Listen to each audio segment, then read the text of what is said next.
तो आज की वीडियो में बताएंगे कि मैथ्स के पेपर में कुछ ना आए तो ये ट्रिक लगा देना, पास हो जाओगे।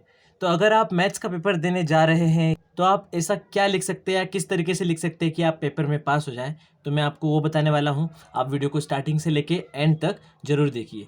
तो गाइस, बहुत सारे स्टूडेंट्स के लिए मैथ्स समस्या रहती है, तो हमको क्या करना रहता है कि सबसे पहले जैसे ही हम पेपर देखते हैं, यानी कि आप जैसे ही मैथ्स का पेपर देखेंगे तो सबसे पहले आपको उन सभी क्वेश्चंस को देखना है जो आपको थोड़े बहुत आते हैं या फिर अच्छे से आते हैं। यानी कि अगर आप पेपर देने जाते हैं मैथ्स का, गणित का, तो सबसे पहले आप पूरे पेपर को पढ़िए और पूरे पेपर में उन क्वेश्चंस को पहले कीजिए जो आपको अच्छे से आते हैं।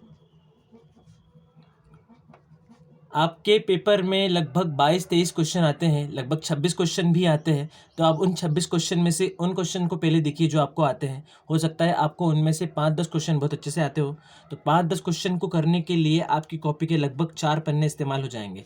और अगर आपकी कॉपी के 4 पन्ने इस तरीके से आप परफेक्टली लिख देते हैं अच्छी राइटिंग में कि जिसमें गलती ना निकलती हो, तो टीचर को चेक करते करते ऐसा लगेगा कि स्टूडेंट जो है पढ़ने वाला है और आगे भी आपके आंसर को वो थोड़ा ईजिली चेक करेंगे। और उसके बाद का ज़रूरी पॉइंट ये है कि आपको कोई भी क्वेश्चन जो है अधूरा नहीं छोड़ना है। अधूरा नहीं छोड़ने का मतलब ये है कि अगर आपको कोई क्वेश्चन नहीं आता है तो आप उससे लिखना चालू ही नहीं करते हो, पूरा छोड़ देते हो।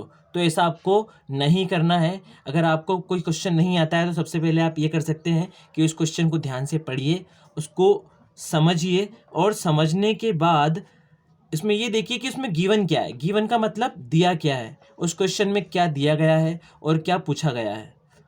जो गिवन है उसको आप मेंशन करेंगे और जो पूछा है उसको लिखेंगे। और उसके बाद आप सोचिए कि ये जो गिवन है उससे रिलेटेड सूत्र या फिर फॉर्मूला हमने क्या याद किया था पूरी बुक में, क्योंकि जब हम क्वेश्चन सॉल्व करते हैं मैथ्स के तो उसमें मेन पार्ट फॉर्मूला होता है। तो अगर आप गिवन के साथ पूछा लिख दिए, क्या पूछा है वो लिख दें और उसके साथ फॉर्मूला लिख दें, और फॉर्मूले में अगर आप ये वैल्यू पुट कर पा रहे हैं या फिर लिख पा रहे हैं तो आपको इतने स्टेप्स लिखने के भी नंबर मिल जाते हैं। क्योंकि बोर्ड एग्जाम में टीचर्स को ये आदेश होता है कि वो हर एक स्टेप के जो है नंबर दे स्टूडेंट्स को, ताकि मैक्सिमम नंबर ऑफ स्टूडेंट पास हो पाए।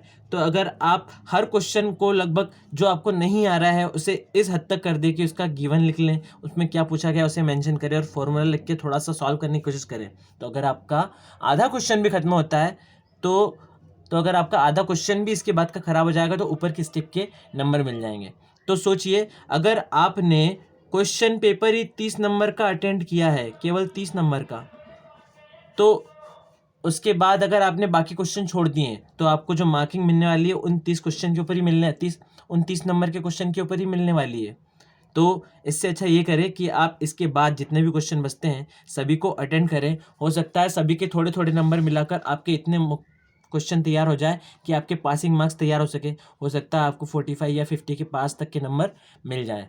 तो आपको कोई भी क्वेश्चन छोड़ना नहीं है, सारे क्वेश्चन अटेम्प्ट करना है और स्टार्टिंग में आपको उन क्वेश्चन को अच्छे से करना है जो आपको अच्छे से आते हैं।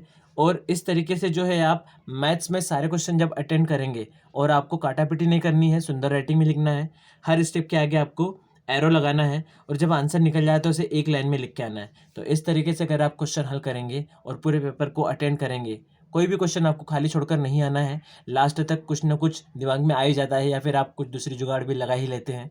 तो इस तरीके से आपको जब सारे क्वेश्चन अटेंड करेंगे तो इस तरीके से मैथ्स के पेपर में आप पास हो सकते हैं, भले ही आपकी तैयारी अच्छे से हो या ना हो।